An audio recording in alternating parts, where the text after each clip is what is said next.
are now listening to the official Crossover Comics Podcast with your hosts at JJ's Comic Stuff and at Longbox Entertainment. What is going on, everybody?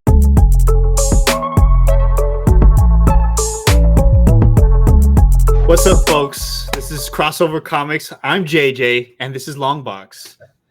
As you can tell, there's been a bit of a color swap in the recent times. We got official new filter. We got a new filter. Yeah, we got the new filter. It's the brown and white one. It's a Latin one. It's a Latin one, you know. Well, we took a survey with Crossover Comics, and Latinos are in, and we were thinking about starting a podcast. And I'm Romez. This is Year the Collector. As you can tell, Cody and Christian gave us the go-ahead. Here's a survey of how Latinos are the ones that should be hosting this podcast from now on. But we'll be here once a month, and we'll be doing a recap of what we're reading, what we're excited about. As you can see already from the background of mine. Year the Collector, why don't you introduce them? We're talking about Ultimate Spider-Man. Yeah, we could do. We're doing Ultimate Spider-Man. Shout out to Christian and Cody for letting us jump in on this Crossover Comics. We really appreciate the honors. Yeah, right. They are moving on to bigger and better things, and there was a void and a vacuum. And I don't remember exactly if we volunteer or we got voluntold to fill in the void, but we're happy to be here. And let's talk some comics specifically for the month of January. So, like Ron was saying already, we're gonna start off with, I guess the biggest book that came out in January, Ultimate Spider-Man by Jonathan Hickman, Marco, and I'm gonna mispronounce this, Marco Checchetto. Colorist was Matt Wilson, and the letterer was Corey Petit. Checchetto did the main cover as well. I think the one you have back there is probably the Nick Klein variant, which is pretty awesome too. Yeah, the Nick Klein variant. Beautiful, beautiful. This book has maybe 20 variants, who knows? But just to get everybody caught up with what's going on, right? Ultimate Comics for Marvel, a new line of Ultimate Comics. Newsflash, right? If you didn't know, we're gonna get you caught up to speed. This is not the return of the actual 1610 Ultimate Universe from the old Ultimate line of comics from Marvel. This is a brand new Ultimate Universe created by none other than the maker, aka Reed Richards from the old Ultimate Universe. If you want to get caught up with how that happened and how that story went down, you can check my YouTube channel or my TikTok channel. I literally cover issues over there and kind of like breaking down what was the maker doing and how this new universe came to be. Essentially, we start off Ultimate Spider-Man number 1 with a grown Peter Parker, right? From the moment he was supposed to be bitten by the spider and become, the superhero we all know and love, Spider-Man, to the moment the comic book starts, it's been 20 years. So roughly he's, I want to say 35. And this Peter Parker lived 35 years of his life not being Spider-Man. And there's a lot of cool things in this comic. The choices made with Jonah Jameson, and surprise, we have Uncle Ben Parker alive in this adaptation of the character. Peter Parker is married to beautiful MJ. They have a family. They have 2 children. There's a lot of good stuff going on here. A lot to be excited for. Essentially, you have Iron Lad, aka Tony Stark, reach out to Peter Parker to let him know, hey, your life, the way you know it, was never meant to be this way. Somebody stole your life from you. And if you want, and I hope you do, I can give it back to you. And, Peter is handed this sphere, and then Peter is walking around with this cloud over his head. You can tell something is bothering him. And eventually he sits down, he talks to MJ. MJ's cool with what's about to happen, and he decides to go with the offer that Iron Lad gave him, and tried out this supposed life that was stolen from him. And as you know, it's him becoming Spider-Man. We don't actually get to see Peter don a suit or anything like that, but he's wearing something. We still not sure. It's not your classic red and blue spider suit. But man, the art itself in this book, it's amazing. Beautiful, man. It's yeah. Chichetto, it looks like a dream. It's like you're reading a Spider-Man dream, basically. That's how pretty this book is. It's beautiful. Mark Chichetto, the first time I read him, it was Punisher Warzone. It was whenever Punisher fought all the Avengers. That was the first time I read him. And then in the Punisher run, the Greg Rucka run as well. And then I know he was on Daredevil before this, and then him on this. Just him tackling Spider-Man. For me personally, he's like one of my favorite artists. He's kind of been like that since like the 2000s. I think him and Spider-Man go hand in hand. Like what you said is very dream state. Like it's kind of realistic, but I think for me personally, I think with artists, they need to have. Let me take off the hat because I'm not JJ. I'm getting hot. I'm getting real hot. The thing with artists, they need to learn to do like good acting, and I think Mark Chichetto does that beautifully in this comic. And just like you said, the pencils are so beautiful, man. Like and there's a couple of twists. Like we didn't even go through all of them. Like there is a certain type of goblin, but that's all I will say. There's some other characters that do come into this world that you're like what's gonna happen next? Right. We're only touching like the little bits. Like we're super excited. The little canister with the Spider-Man, because now it's gonna be different. My thing is like, so Peter Parker isn't a teenager. He's gonna be approaching being Spider-Man as an adult. As the first time. So like he's gonna make adult, as a family man, as a career man. So he's gonna. I think, in my opinion, I think he's gonna be making completely different decisions than a younger Peter Parker would. So I think that's what's going to be the most interesting aspect with Jonathan Hickman. I think he can pull that off. And you know what? I wanted to add to this because I finished all your videos on the Ultimate Universe. I think I finished the second one on YouTube. And really, guys, other than him, I think Comics Explained. But if you want it short and precise and to the point, this guy's your guy. Thank you. They some big words right there. It's true though. This was actually teased in the Venom run. I don't know if you ever read the Venom Donny Cates run. No. The Maker was teasing, and so was Donny Cates before he got into that accident that left him where he is now. They both they teased this universe with the Maker going back into the Ultimate Universe, and one of the story arcs was at the end.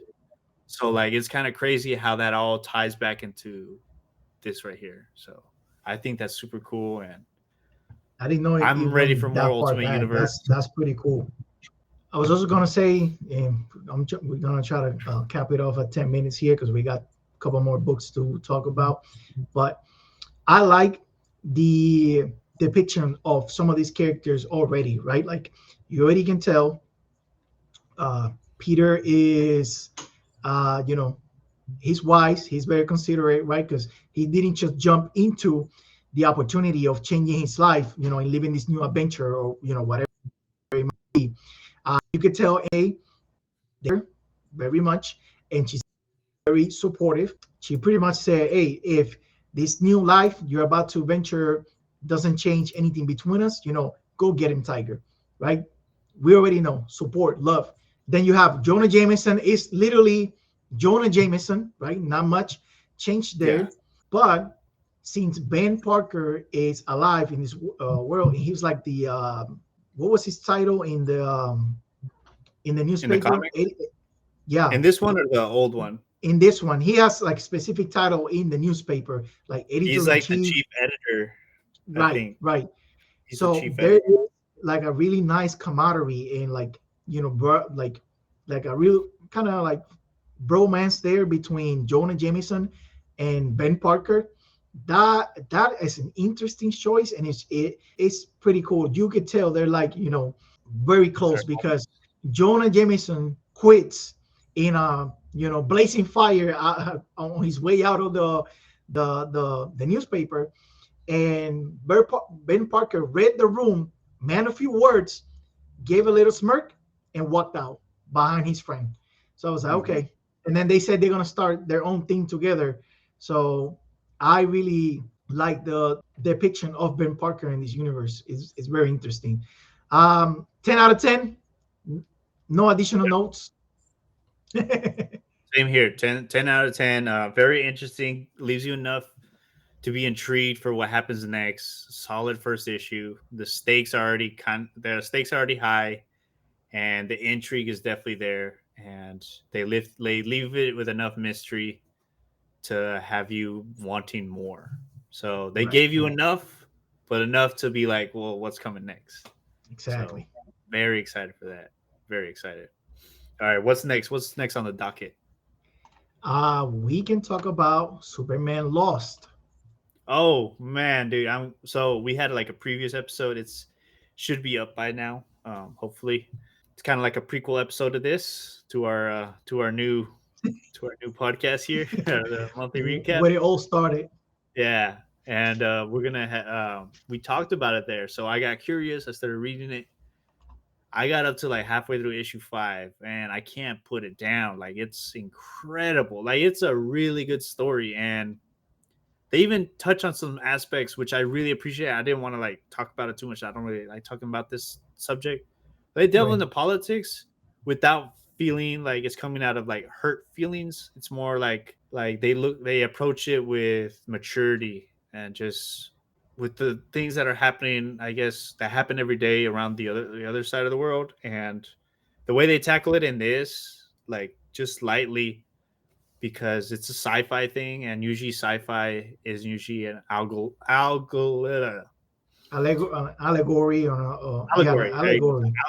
for what happens in our world. So I like where that's it's very heading. much DC. DC is very heavy in making books that are literally like analogies for stuff, like real life commentary. Yeah, like the Dark Knight Returns. I know that was one of them. Kingdom Come. There's a lot of things. We can go on and on with that. That list can go on forever. And what it got me thinking too is that how come Marvel doesn't do stuff like this, like one-off stories with like their superheroes, like they do with this, and like it's like they have enough room to be like it could be in continuity, but it doesn't have to be. Yeah, and I that's wish the thing. Marvel was like that.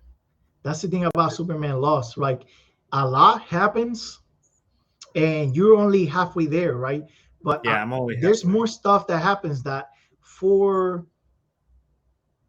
a moment, like the weight of those actions taken by the characters will feel impactful, and it'll make you wonder, okay, where is this going to fit in continuity? Because at no place, at least so far where you're at, right, like halfway there, there's nothing that tells you that this is not prime Earth Prime Superman, or Earth Prime Lois Lane, or etc. Right? Really quick, Superman Lost is by Christopher Priest, Carlo Pagulayan, Jason Pass, Jeremy Cox, and Willie Schubert. The main covers are beautiful. Same artist as the interior work, Carlo Pagulayan, Jason Pass, and the colorist is Elmer Santos for the covers. But I want to highlight a couple of things, right? This book came out at a moment that I was seeing a lot of people, the discourse on social media was specifically from people that are not necessarily Superman comic book Superman fans, that they don't really get into Superman comics because he's the Man of Steel, he's all powerful, he's basically like a god. I can't invest time in reading a character that is all powerful, because where is the challenge, right? Where is the challenge? How do you write a challenge a challenging story for a character that virtually can do it all. Yeah. This is that story, right? If you have a problem reading a character that is all powerful, that seemingly indestructible and all these things, this is that story. What happens when Superman is stranded in a galaxy so far away that it's impossible for him to just fly back home, right? And sometimes we don't think about that possibility because we see Superman in space all the time, right? There's plenty of stories where he goes to Oa, he goes to Ran, he goes to all these places, but the one occasion where Superman got stranded literally somewhere that he never been, he doesn't recognize the stars, the planets, and he tries, it's not because of the lack of trying, but he tries to fly back home, but he's so far away, he will be drained of his powers before he makes it back. So he gets stranded in different planets, he meets different people, and then it takes Superman 20 years to make it back to planet Earth, right? And the other side of the story that is being told is how Clark, how this human side of Superman copes with PTSD, with anxiety, with depression, right? Because he went through a lot to make it back to planet Earth, number one. And number two, there were some things that he could not, some people he couldn't save, some things he could not stop from happening that, keeps him up at night. And it's so noticeable that Lois Lane, at some moments she realizes, and I'm sure you started to see that halfway through the book, like she is so concerned, so worried that Clark is not all there. Clark, like what is on his mind, because he's just not talking about it. He doesn't want to open up. Yeah, he doesn't want to open up, right? Like he's grieving. He's dealing with a lot. Like he's going with, I don't want to spoil it. There's some things that are clearly show you that he has PTSD. Well, there's this one scene I think we talked about in the previous episode. Her waking him up because he holds his breath for so long when he's asleep because he was outside in space. And the part where I left off was she tried not making him go back to work, but he wanted to do it anyways. And he's like, he's not there. Like he's there physically, but like emotionally and like mentally you can see the gears turning. He's standing there just looking at nothing. And he looks like he's looking at strangers instead of his coworkers. Yeah. Just quick FYI, if people don't know this, Superman can't breathe in outer space. He holds his breath, right? He can hold his breath for like long, like extended periods of times, right? So when he was trying to travel in space, he was holding his breath. And the time that he got stranded, with nowhere to go, he was holding his breath. So he got used to doing that for so long that sometimes he falls asleep without breathing. And it's crazy to see that Lois has to wake him up, and yell at him, hey, breathe, you're suffocating. Yeah. It's like an eye opener. Like, hey, this guy is not infallible. Like this guy is not indestructible as much as we want to think he is. Exactly. And it's more like I think the compelling part is it's not the man, it's the man inside. It's not his capabilities, it's how he deals with things. And I think that's the most interesting aspect of that. Which Christopher Priest, hats off to him. I really appreciate like the way he's telling the story. Like he doesn't really tell you, right? So like it kind of makes the reader pay attention and focus a little more when it goes back and forth. Because sometimes it was kind of throwing me off, and I wish I wasn't, because I have the DC Infinite app, and that's where I'm reading it through. But the minute this comes out in collected edition, I am snatching it. I hope it gets the hardcover, like the deluxe hardcover, because this story really, really needs it. Man, honestly, so issue number 10 came out in January. Close out the show. Without spoiling it for you or anybody out there, they landed this plane. Like, oh, they did. I'm really anybody can take off. Anybody can take off. Anybody can, as a writer, you can take off with a story and go, fly close to the sun. The hard part is landing it, and that's where like even the greats have issues. Tom King sometimes he doesn't land a story. Jeff Johns for sure. It's hard. It's hard, right? This one, you have like a lot of plot twists and a lot of other elements that are gonna shock you in the second half of this book. It's not gonna slow down, and when he lands, I say it's the perfect ending for a story as compelling as this one. 10 out of 10. No notes, no additional notes from me. Yeah, so far I'm really loving it. I can't give it a grade yet because I'm still not done with it, but I'm just gonna be reading it on DC Infinite app until that hardcover comes in, and if that hardcover comes in before then, this is a really solid pick. And that's our Marvel and DC. Now we're gonna go. Do you have any more thoughts before we go back into? I was gonna say one thing that I saw on this book that I haven't seen anywhere else. I see a Lois Lane frustrated. I see a Lois Lane like flustered and seemingly feeling helpless. Useless.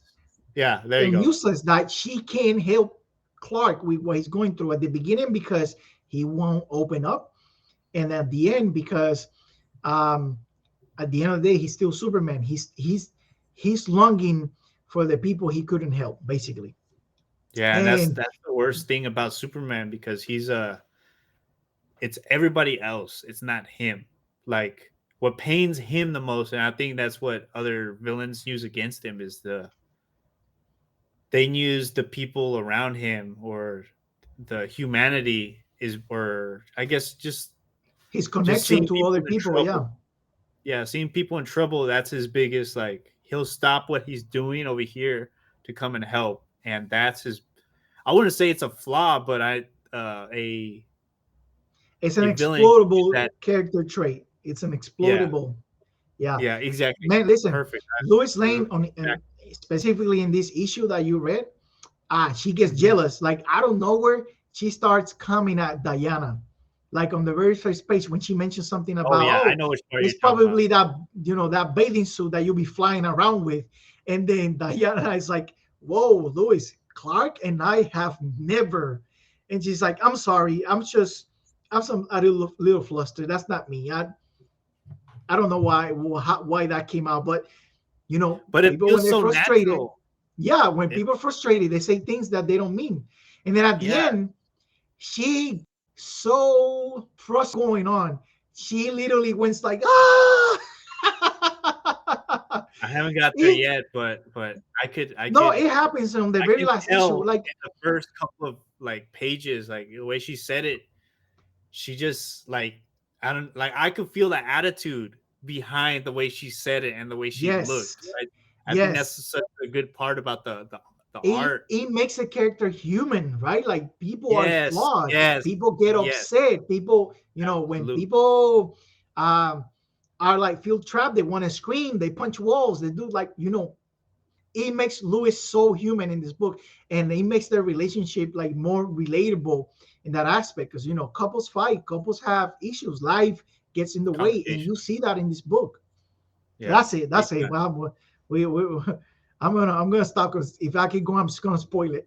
Don't. Yeah, I'm having a lot of fun with this comic. I kind of tempted to find, but I tried looking for the other issues after 5, and all I can find is 7, and then 7, 8, and then that's it. I think I only saw 7 and 8 at the comic book shops, but I think I want to finish this, but I want the collected edition. I don't want to pay more money. I don't want to pay more money. Just hold on. Man, this Superman and Christopher Priest, I mean, he did the Deathstroke run, and that's I've read pieces of it, and from what I remember, if just in general, Christopher Priest, I think, in my opinion, my personal opinion, I think he's a very, very underrated writer that doesn't get enough attention that most should get, that the way others get, because the way he crafted this story is kind of reminding me like the way he did Black Panther, and it's especially his first arc, where it's kind of like Quentin Tarantino, where it starts in the middle and then it gives you some details later and then it comes back out, and it's like it's never one linear story. It's always Right. But Superman lost. I cannot wait to finish it. I'm just gonna be sad that I can't finish it tonight. All right, it's time for the indies. You ready? I'm ready. Take it off, or Ara, you want me to do it? you go ahead. Go ahead. All right, I'm gonna go with Transformers. I just finished issue 4. Oh my gosh, like it's sad to say, man. Like this is better than the movies. Like, Oh because wow. I'm a big guy for IP comic books like Predator, Aliens, now Transformers, all that stuff. But the fact that Transformers it's just really solid and the action is there and there's stakes and like things happen that don't go the way you think they're gonna go, and it gets violent. Like it gets violent. Like some of the robots off some people. Like Damn. they put them 6 feet deep, and like there's consequences. And then the human characters, you actually care. Like this is genuinely a great and solid like book. And I think if anybody's like on the fence about it, I think just give issue 1 a try. And it's Daniel Warren Johnson. Like what was his Right. I was last? about to say Transformers comes from Image Comics. Skybound. The creative team is Daniel Warren Johnson, Mike Spicer, and Russ Wooton. Yeah, like this is an incredible book. Like, and not just that, but they started spawning into. I know it started in Void Rivals, but I haven't read Void Rivals. I want to now because now, like Cobra, I haven't read Cobra Commander yet, but I read Duke, and Duke was just solid, like super solid. Like, and I'm gonna take back what I said about Joshua Williamson. Like, this guy can actually write pretty well, and I'm super excited for what they have in the Energon Universe. I hope anybody, if you're just on the fence about Transformers, give issue 1 a try. If you like that, issue 2, and this is just like a minor spoiler, but they introduce the GI Joes, or one of them, in issue 2. Okay. So they have a little crossover, and from that second issue, that's when Duke starts. So it's all one shared universe, basically. Yeah. Those three properties. Yeah, but That's pretty cool. But I'm telling you, man, especially if you like G1 Transformers, there's some twist. And Starscream, he's such a turd in this, man. Like he's so like, oh man, like he's just pure evil. Like I kind of like him more in this than I wish. I don't know. It's him as a leader for the Decepticons. He is just ruthless. I thought Megatron was bad. This guy, he is indulging in that power that he has right now. But yeah, man, what they're gonna do with Megatron, they're teasing it already. So, oh yeah, just so everybody knows, not every Transformer is there yet. Like, there's only a few of them. So, I'm super excited. And one more thing, every time I read Optimus Prime in the book, I hear the actual voice for Optimus Prime. I forget his name. I'll put it right here. Yeah. He's like the what do you call it? Like the guy from The Batman. voice actor. Yeah, the voice actor. Like Kevin Conroy for Batman. This is exactly what It's Peter Cullen. Peter Cullen. Yeah, Peter Cullen. Yeah, he's just the solid voice for Optimus Prime. Like I couldn't even do that type of voice, and I do a lot of voice. That's work tough. for my videos. No, that's tough. I tried to. I had it once a little bit, but it kind of flew away. But Transformers, G.I. Joe, can't say I haven't been hyped for a comic like this in a very, very long time. Just on like, it's not just fun, but it's genuinely a good story. Like, okay, you care about the characters. There's moments that matter, which makes the action matter. Because I was literally yelling no out loud, or like I get too deep into the story. I'm like, no, like, oh man, I get emotionally invested, and I think that's what a great comic should do, is get you emotionally invested. And I think make you escape. This is the book to go. Yeah, I don't even think it's an escape. It's just like I can't wait to like see what happens next. It's like the next episode leaves in a cliffhanger, and that's exactly what they're doing here. And I cannot wait. All right, I'm done with mine. All right. No, let's get it man. back to You're getting me hype. You're getting me hype over here. All right. So my indie comic, coincidentally, is also from Image Comics, and it's called Midlife, or How to Hero at 50. This is by Brian Buccellato and Stefano Simeon. So check this out. This is the story about this 50-year-old guy named Ruben Kwan, right? Ruben Kwan is, typical middle-aged, family man, married, has children from a previous relationship, has the struggles or any, your common folk, you know, he has the worries of, you and me taking kids to school, paying the bills, paying the mortgage, all of these things, right? Ruben Kwan has been working in the fire department for 20 years, so he's closing on retiring.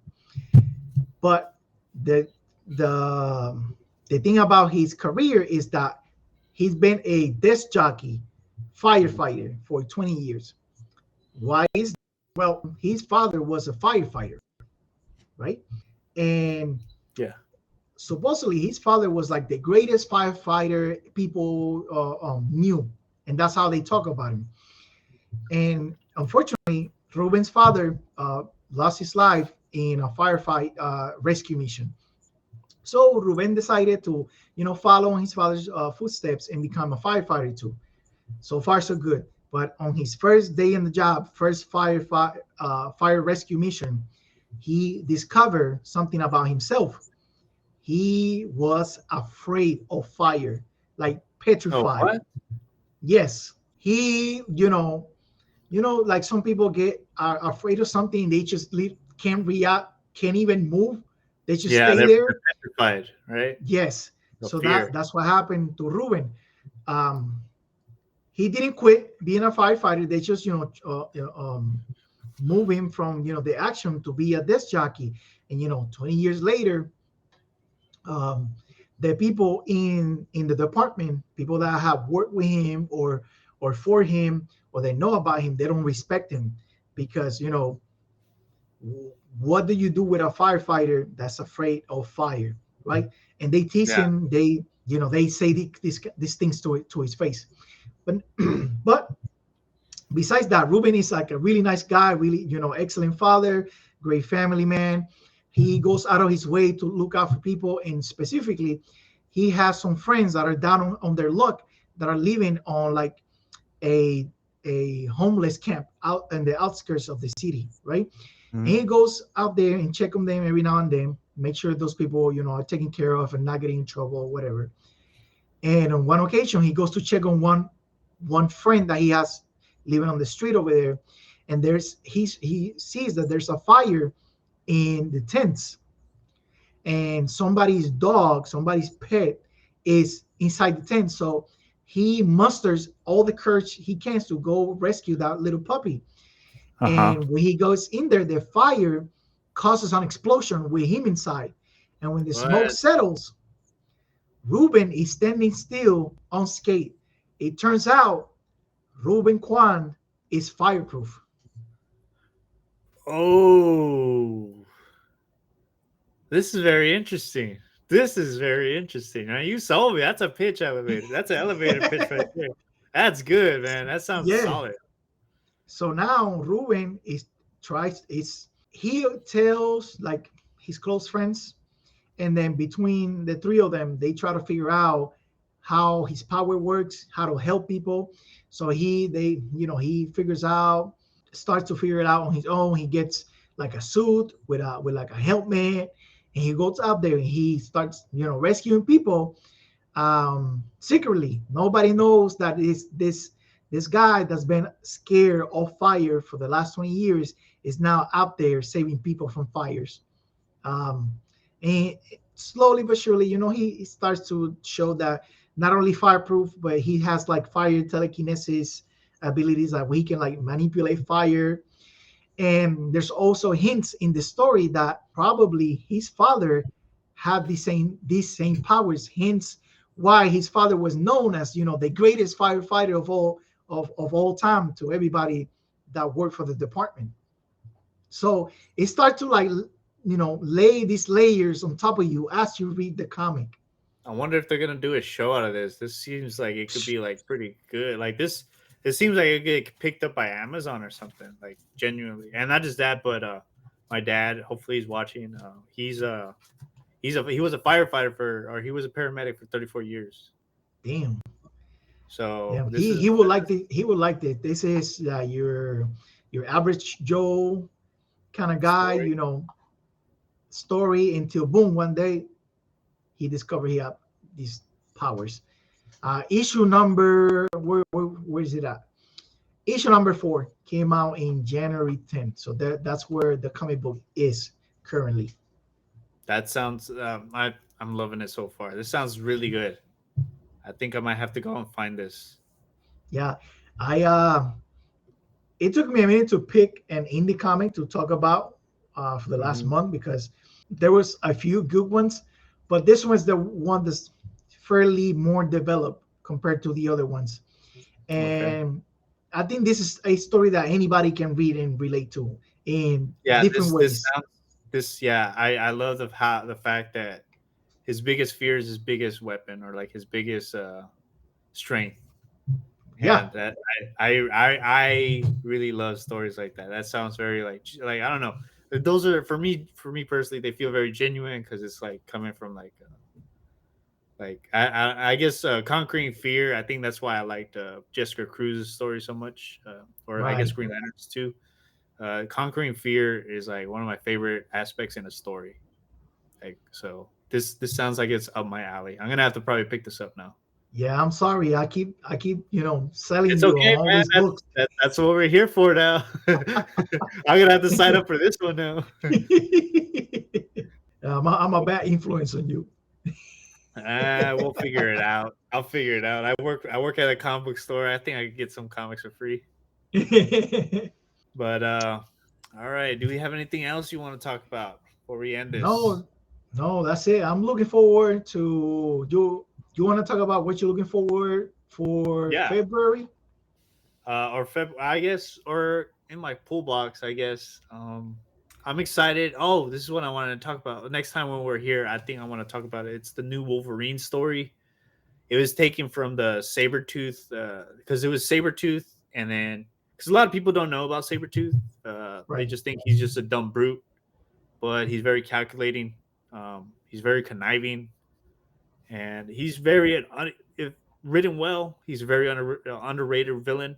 And I think that's why he's one of my favorites for Wolverine in particular. But his hate for Wolverine is just unsurmountable.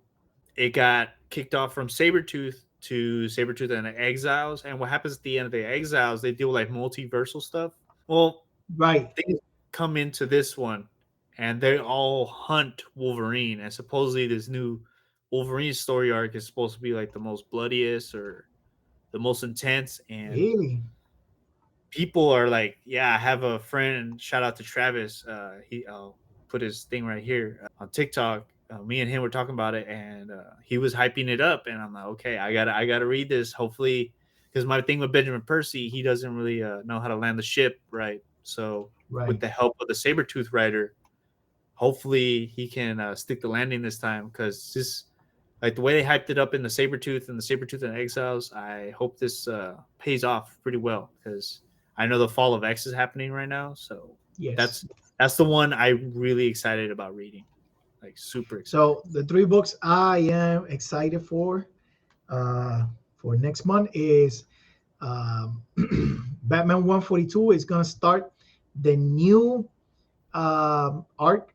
Well, not necessarily an arc, but it's like the story is called The Joker Year One. Basically, Chief Zdarsky has been given the reins to give the Joker a canon story apparently, and it's supposed to be like leaning heavily on the whole Red Hood gang killing joke story. So that's exciting.